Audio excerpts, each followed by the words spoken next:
Thank you so much, everybody. Hi and welcome. So tonight we have the great opportunity and honor to welcome Jackson Browne on stage, an artist whose wonderful and great songs are loved by people around the globe for good reasons.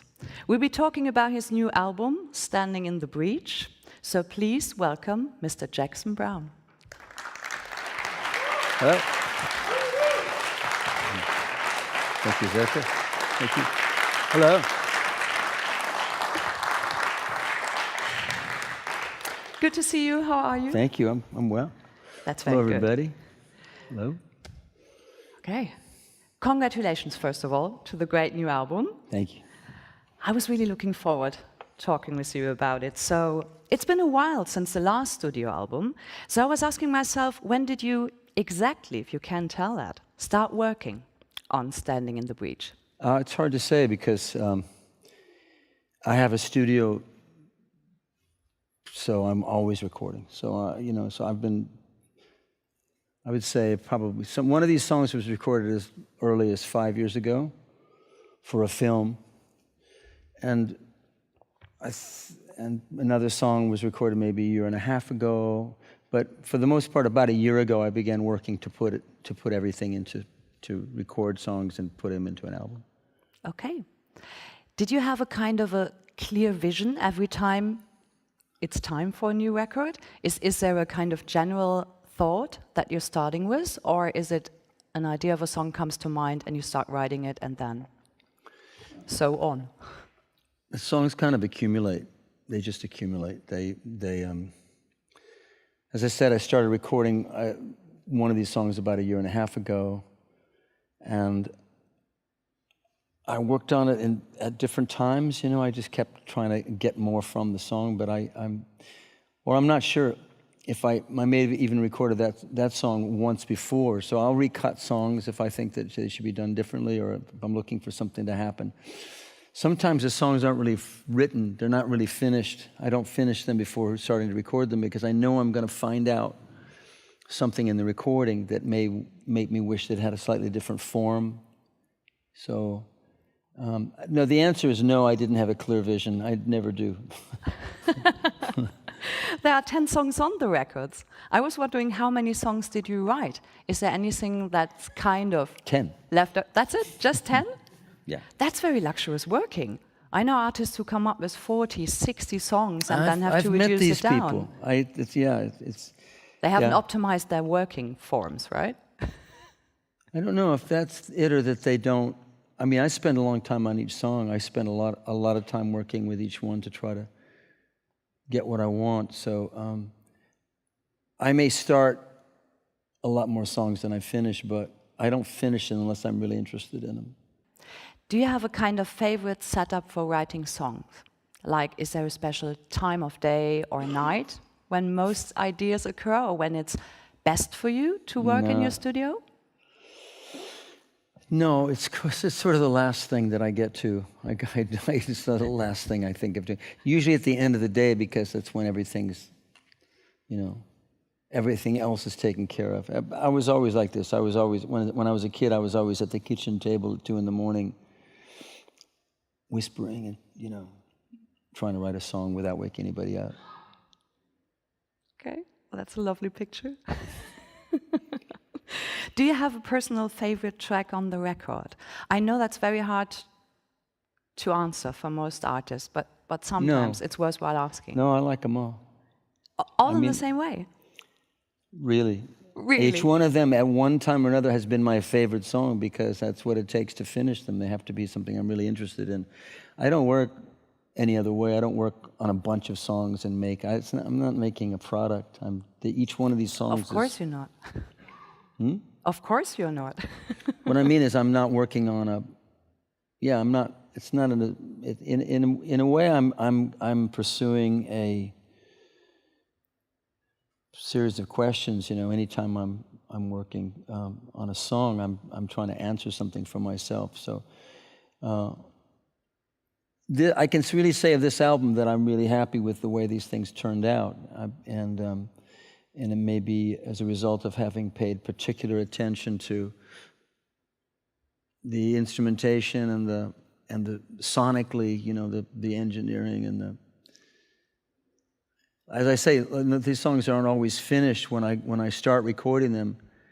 I may just rewrite a verse, or I may actually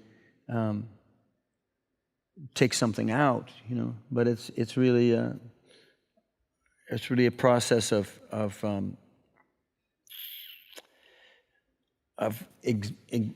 exploring, you know, so that, like I say, I want to know what the song is capable of doing musically before I finish the subject in terms of lyrics.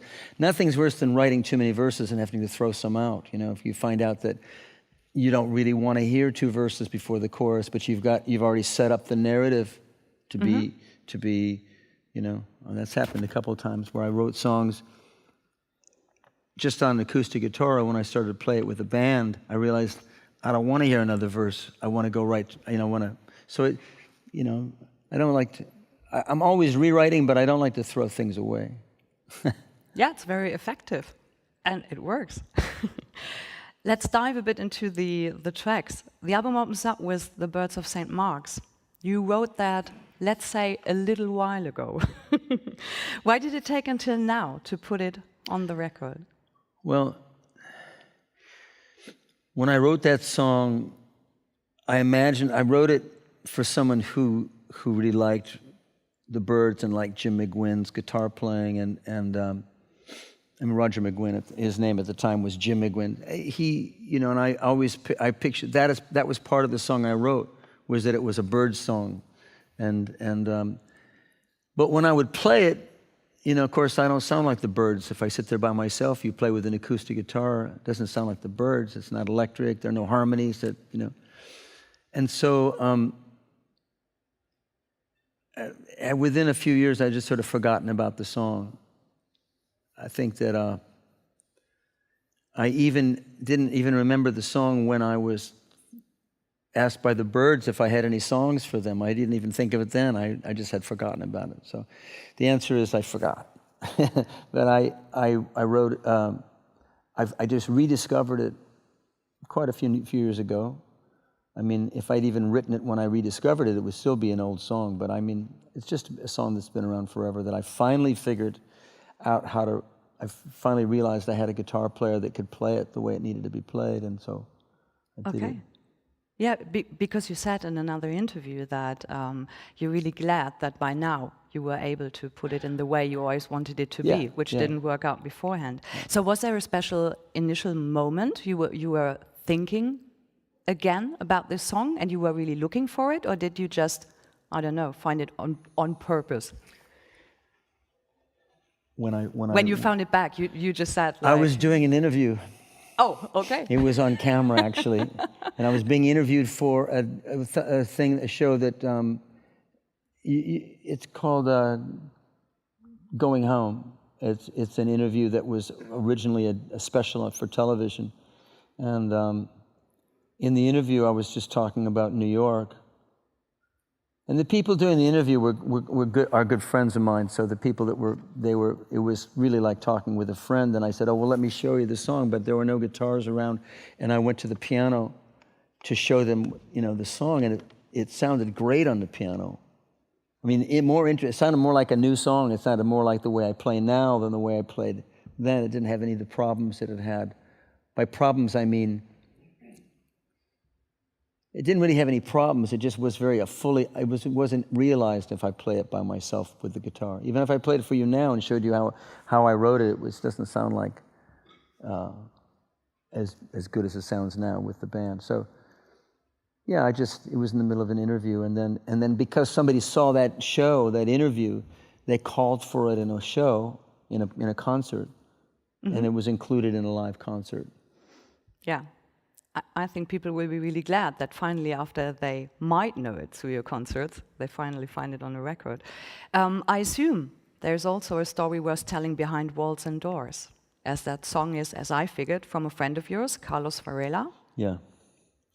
Would you like sharing it with us? Walls and Doors is, in Spanish, it's Muros y Puertas.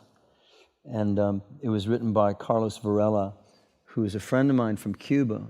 And it's really a beautiful song, and he invited me to sing it on a special he was doing in Cuba. We're good friends, and we've traveled together in England and Holland. He came to one of my tours one time. He would sing a song, and I would translate it for my audience.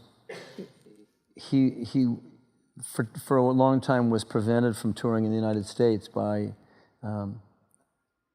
specifically by the Bush administration trying to play to the Miami Cubans and not allow Cubans to travel between the United States and Cuba. But the song talks about, it says, you know, since the beginning of time, there's one thing that's certain. Some people build walls, other people build doors. So in a sort of in an indirect way, but a very beautiful way, he's really talking about that situation where, my doing an English translation of this song makes this song available to my countrymen and for that matter, your countrymen. But it's really about the possibility of, you know, building those doors where there are walls. Mm-hmm. The lyrics for another song on the record, You Know the Night, were written by Woody Guthrie. What's the story to that? Yeah, Woody Guthrie wrote a lot of lyrics that were never turned into songs, and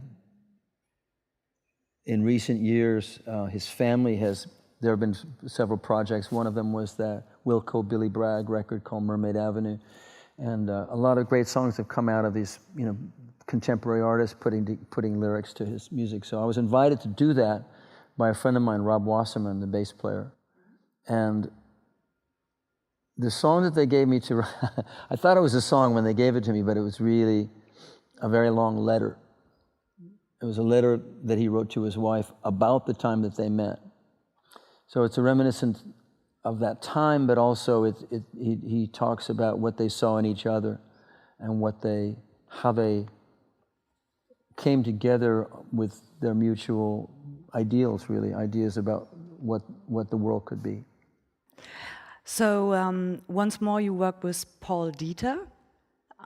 I hope I pronounced that right. It sounds so German. Dieter, oh, yeah.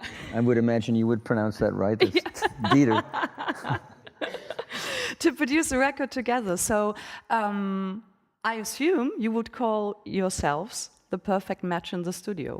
But maybe you'd like to explain why. Yeah, well, he is. We are a perfect match because he's a really great engineer, but he's got infinite patience. And because I'm a neophyte, at recording, I'm not technical at all. So I need someone to sit there with me while I think about what I want to think about, and who doesn't engage me about what he wants to do. He just does what he wants to do. Some engineers are ambitious and want to talk about what they want to do, and I'm going to do this, I'm going to do that. Like, shall we do that? Let's do, and I need somebody that's much more patient and someone who's almost passive in terms of, and also who will allow me to move things around, turn the balances upside down. Sometimes I want to hear something and I'll push, and things may remain out of balance for long periods of time. Mm-hmm. And then, but we've worked together for a long time. As he's been my engineer for a long time, and on the recent records, especially the live albums where he records everything, mm-hmm. and then we go through it together and pick the best performances and mix them together. He became the producer. So yeah, all right. He's my co-producer on the last record, I think, too. Yeah. And this time he mixed the album too, which is to me a great final development, in our collaboration. Okay, could we imagine it more of, as you said before, you're writing the songs, they're not really finished when you take them to the studio. So do we imagine you know exactly what you're doing, and Paul helps you to fulfill that, or are you working kind of together to make the songs become what they finally are? Paul's the engineer. Yeah. Okay. To me, he's invisible. We don't talk about anything very much when it's going down. We might have a brief technical conversation about whether to record the drums in this room or that room, or whether or not, okay. We might, but it's very perfunctory. It's not really, in a funny way, we're bystanders to each other's work, you know? I'm very much a bystander to the engineering of the record. I might, you know, offer a suggestion or even say, oh, no, we don't want that, no, I gotta turn that up or something, but that's really simple. That's simple stuff, very fundamental. Okay. That's nothing like what engineers get into when you listen to engineers talk about. But, you know, I've worked with a lot of engineers, and I like the other kind too, the kind that's very ambitious and always trying to turn it into something. But in every case, it doesn't matter whether it's that kind or the kind that Paul is. You want to serve the music, and the music is happening between the musicians. Like sometimes a musician will let you record them, you know, and then they'll come in and they'll have something to say about what you're listening to, the balances. They might say, oh, turn that up, or turn this down, or like, I imagine I'm adding a sound that is combined with this other sound. So it's really the musicians that lead the process of discovery in a recording. Okay. Are you perfectly convinced at one point that a song or an album is finished? Or in other words, is it hard for you to release stuff? No, it's not hard to release it. It's really, it is a bit of an acquired skill to know when it's done, because it's very easy to keep going and keep adding things. Because it's interesting, it's fun. In a way, you're never done. The song is going to continue to grow after the album too. You just have to know how far you can go with this particular recording. I read lots of articles about you to prepare this, of course, and a lot of reviews talking about the new record. And I was wondering, do you read them still? Are you interested in what professionals or non-professionals? I read very few of them. I don't want to have that to think about. Okay. But are you interested in fans' reviews or what they think about I'm interested your in what fans tell me, yeah. It's because it's interesting to me to see how it's received by, you know. No, and I mean, I like when somebody mentions something specific that they are responding to. Reviews are like, I don't want to fill my head with, you know, like how I'm received, especially by reviewers, because, you know, a critic's job is to criticize. Yeah, good point. Pretty much, you know. Yeah, good point. So very often, sometimes they have,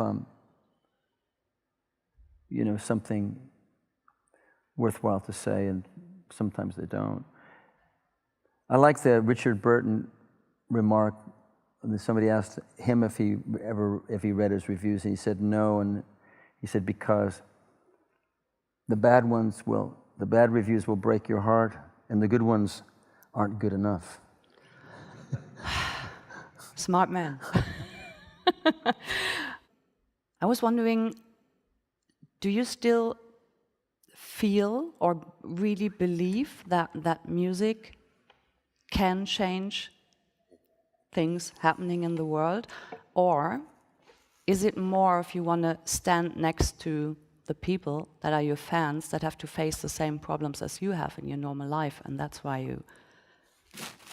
Well, music is a thing that connects us all, you know. It's not... of course, you're right that we're all faced by the same problems in the world. So, I mean, as far as whether or not music has the possibility of changing the world, well, on one level, it changes the world every day. It changes the world every time you listen to it. Changes the world you're experiencing when you listen to music. And at the same time, certain ideas, because music repeats, that it's based on repetition. You know, music is repetition. It's mathematically pleasing, you know, repetitions of things and ideas. To introduce an idea and to have that idea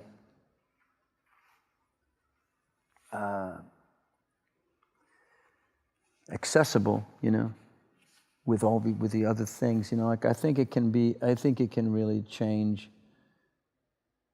Yeah, it can change people's minds and change how they feel about things, or if anything, mostly it can focus how they already feel. Yeah. Do you limit yourself in any way when it comes to writing lyrics? Is there anything you would maybe never write about because you think, okay, there is a kind of personal Now I think of things all the time that I would like, you know, I'm trying phrases all the time, and I'll think of things and I go, oh no, that's not a good thing to say. Don't say that. Like, usually not when I'm writing a song. I mean, if I think of it while I'm playing, I write it down. Yeah? Yeah. I mean, I write it, who knows, you know, I try not to limit, I mean, that's the whole point of, is to get it out, you know. Yeah. I mean, there are times when when I first started writing songs that had a political component, you know, you're writing late into the night and you're writing and you're thinking about trying to write it well, you know. When you write a song, you're trying to elude your inner critic anyway. You're trying to like get rid of that person that or looking over your shoulder and asking whether this is worth saying or not. You need to stop thinking like that and just get it out. But the next morning, you look at it and go, oh no, I can't be talking about this. No one, who wants to hear this? I can't be. But really, if it comes through you, if it matters to you, then maybe it matters to somebody else. You know, there's no way to know except to try it out. You learn a lot about what you think. You can learn about what you yourself think of. Of what you've written by singing the song out into the room. Mm-hmm. And especially by singing it to a friend. If you sing the song to a friend, it's like you know before they say a word whether it's any good or not. Sometimes you don't know, but a song has to be, you know, it's in the act of singing it that you know. Mm-hmm. And for that matter, if you write a song, it's like why I said, like, it's not a product. It's not, I mean, like, these songs stand for what you think and how you feel about the world. And if you're successful, they're songs that you'll sing for a long time. Yep. And they have to sustain you. And that's what I think takes the time in choosing what to say in a song. Now is the time for the audience to choose their words and maybe prepare their questions, because Jackson Browne will be glad to answer your questions in case there are some from the audience. We will have somebody with a microphone coming around, so if you have a question, please raise your hand and let us know, and please wait for the person with the microphone to show up that everybody can hear you. Yeah, maybe we start off. Thank you, first of all, for coming. I'm very excited, like probably everybody in this room. And I just have one question. So I'm also trying to write songs that make sense. And I really would need some advice from you. Like,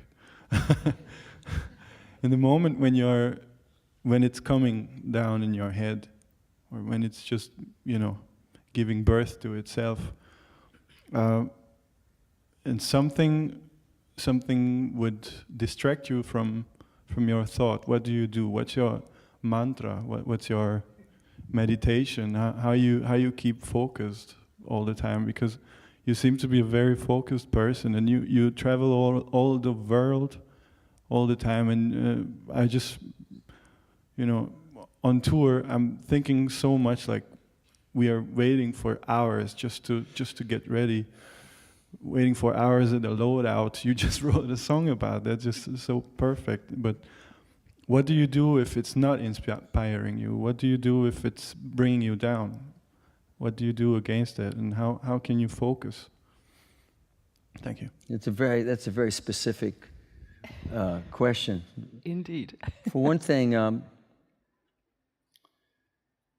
I write songs over a long period of time, so that.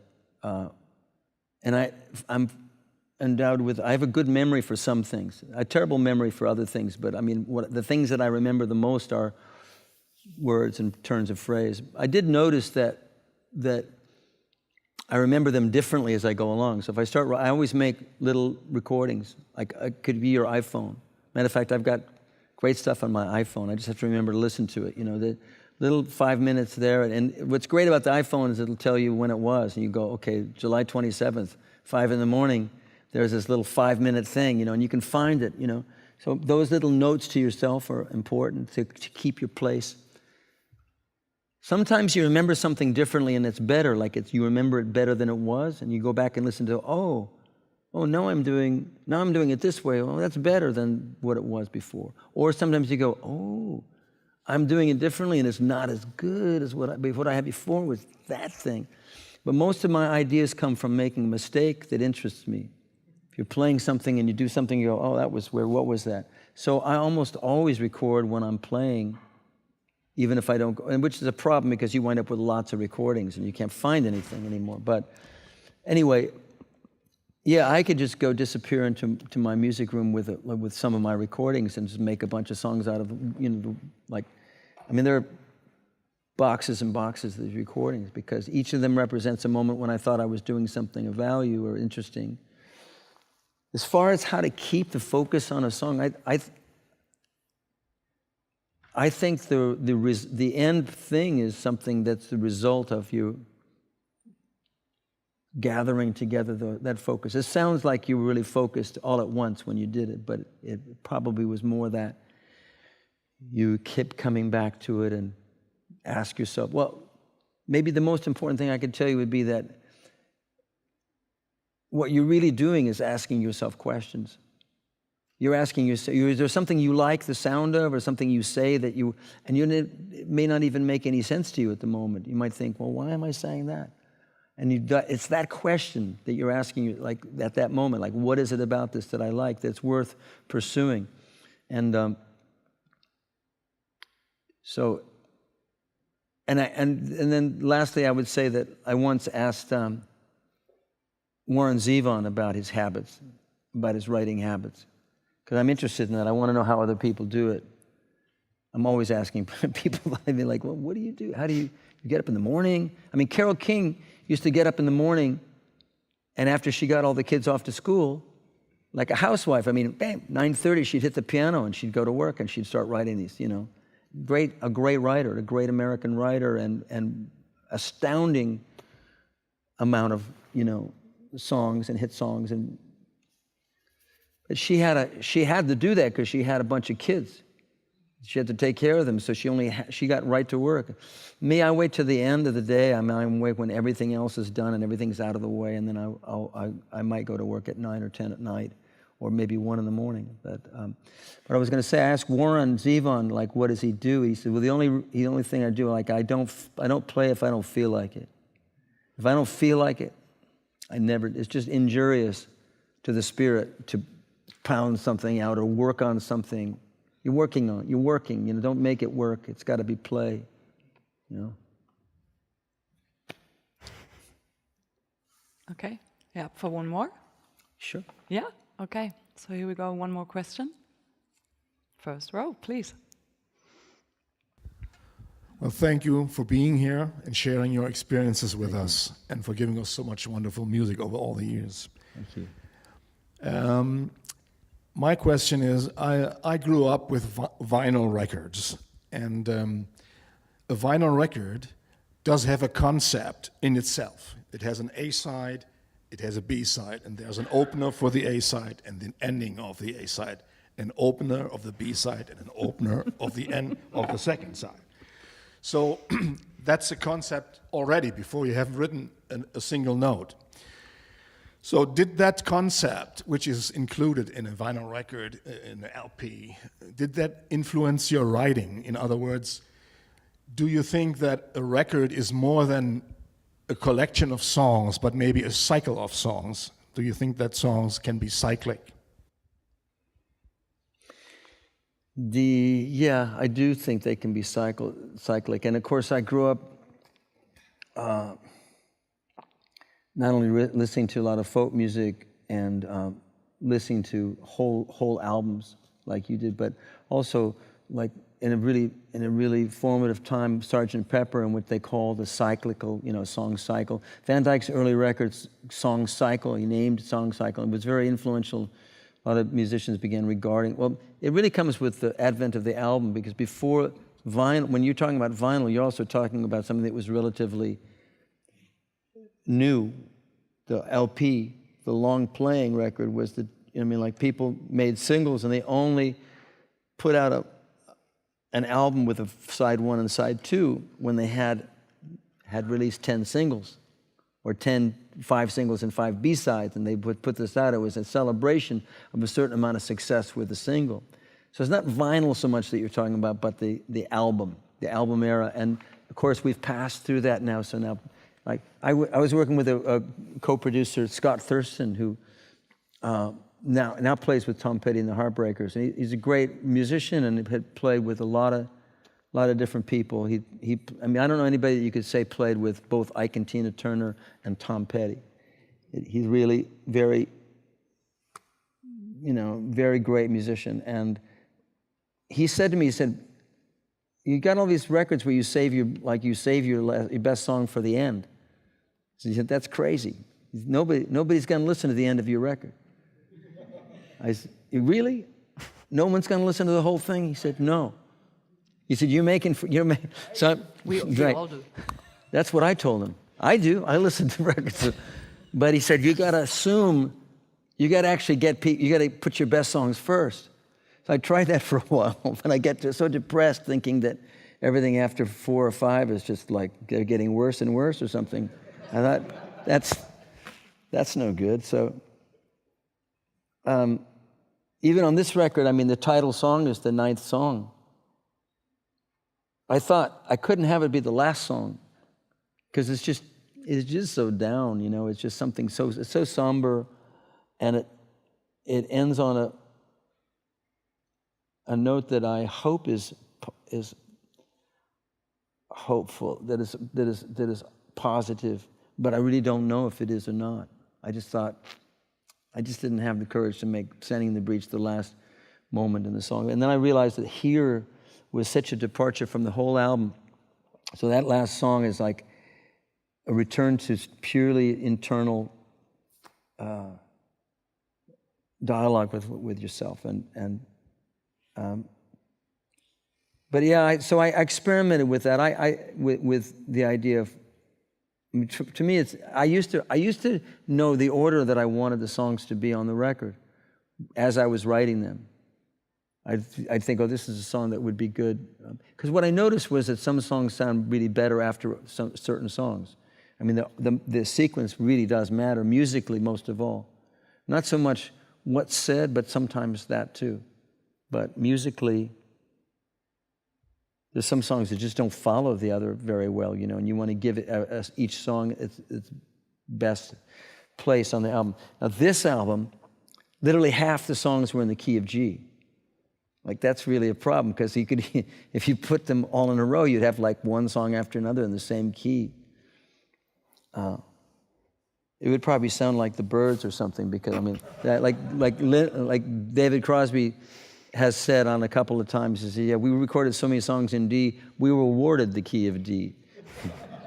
So this would have been, so I started making sequences that went G, F, G, B flat, G, C, G, D. I just started like working, so I only had a certain amount of combinations that were possible.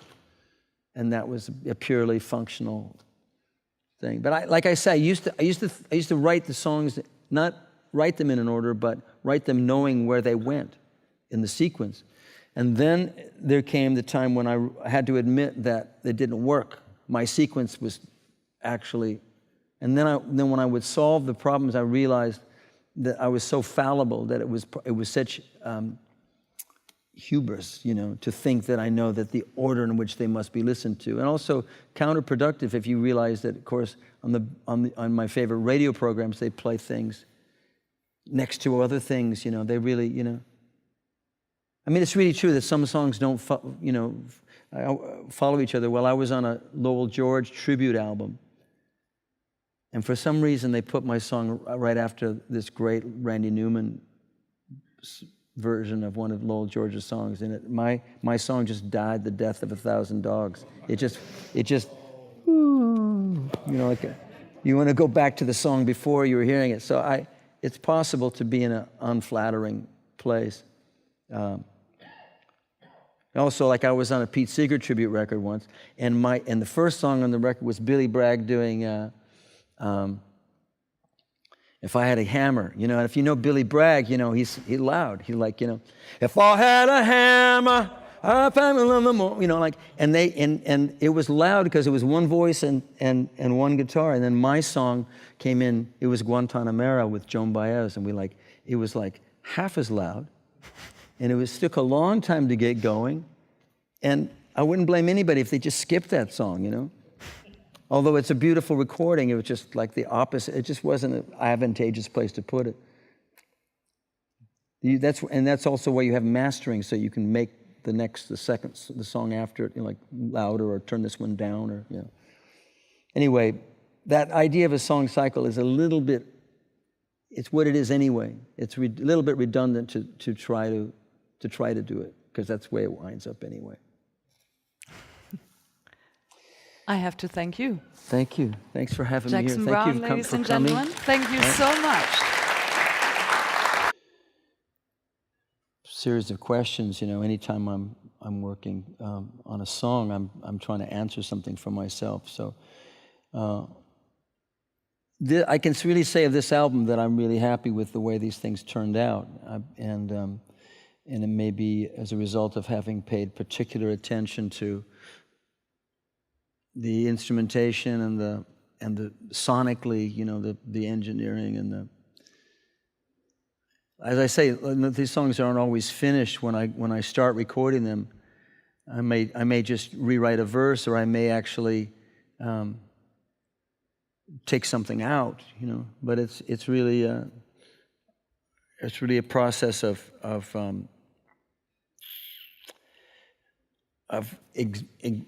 exploring, you know, so that, like I say, I want to know what the song is capable of doing musically before I finish the subject in terms of lyrics. Nothing's worse than writing too many verses and having to throw some out. You know, if you find out that you don't really want to hear two verses before the chorus, but you. Thank you so much, everybody. Hi and welcome. So tonight we have the great opportunity and honor to welcome Jackson Browne on stage, an artist whose wonderful and great songs are loved by people around the globe for good reasons. We'll be talking about his new album, Standing in the Breach. So please welcome Mr. Jackson Browne. Hello. Thank you, Zeka. Thank you. Hello. Good to see you. How are you? Thank you. I'm well. That's very Hello, good. everybody. Hello. Okay. Congratulations, first of all, to the great new album. Thank you. I was really looking forward talking with you about it. So it's been a while since the last studio album. So I was asking myself, when did you exactly, if you can tell that, start working on Standing in the Breach? It's hard to say because I have a studio, so I'm always recording. So, you know, so I've been.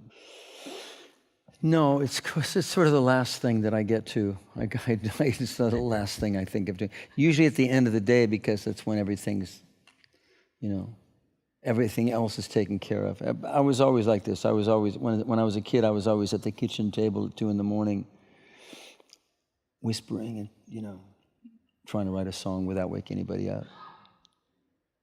Okay, well, that's a lovely picture. Do you have a personal favorite track on the record?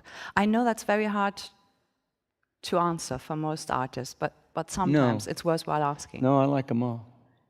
All in the same way?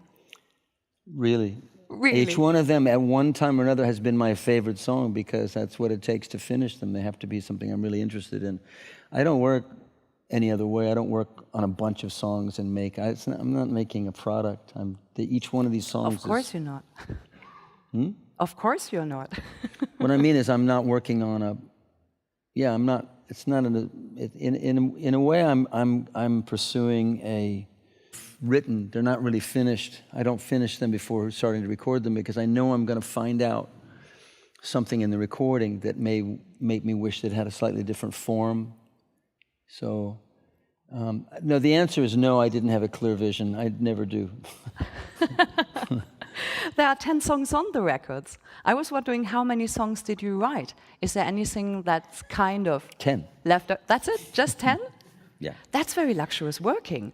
I know artists who come up with 40, 60 songs and then have I've to met reduce these it down. people. It's They haven't yeah. optimized their working forms, right? I don't know if that's it or that they don't.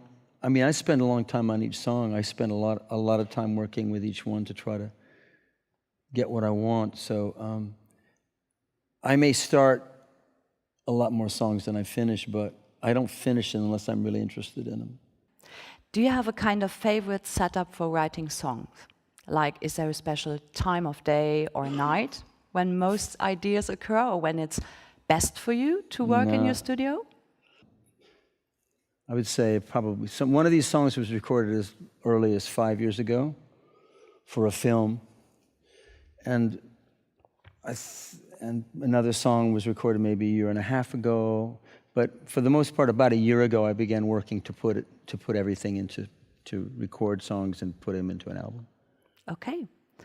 Did you have a kind of a clear vision every time it's time for a new record? Is there a kind of general thought that you're starting with, or is it an idea of a song comes to mind and you start writing it and then so on? The songs kind of accumulate. They just accumulate. As I said, I started recording one of these songs about a year and a half ago, and I worked on it at different times. You know, I just kept trying to get more from the song, but I'm not sure if I may have even recorded that song once before. So I'll recut songs if I think that they should be done differently, or if I'm looking for something to happen. Sometimes the songs aren't really